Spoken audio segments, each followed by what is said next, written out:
So then where did the idea for Richter come from?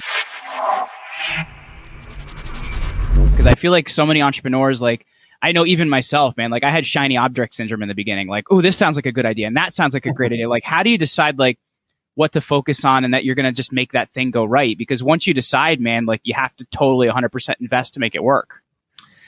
So Richter is my fourth company. And I had a company before. I did real estate investments, and that company, year one, we did 964,000, and the next year we did 1.3 million.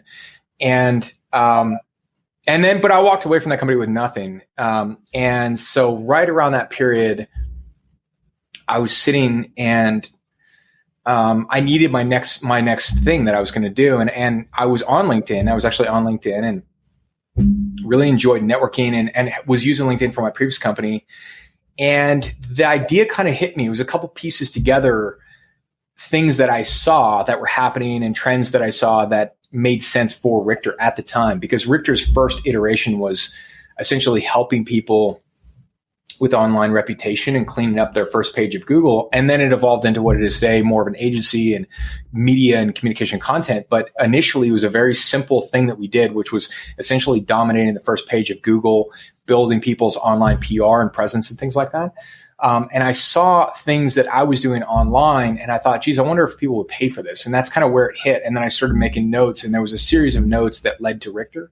And I had a different idea at the time. I was looking at I was going to buy some other companies and put in the same system I put in my other company and build that. But so I had two ideas and two companies that I set up, in fact. And I ended up going with Richter because it was simple and I felt I could bootstrap it and get it off the ground. So the idea kind of came together just from a series of ideas. And I think to answer your question about the shiny object thing, I'm the exact same way.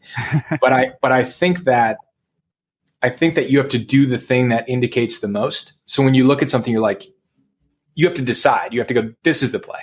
Mm-hmm. And that Richter was that play for me. And I moved so fast at the time that there wasn't a lot of time to think it through.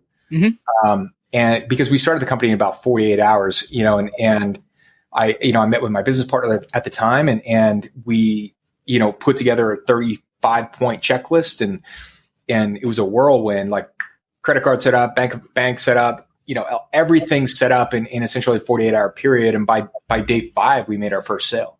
Wow. And so it was just also speed, it's decision and then speed.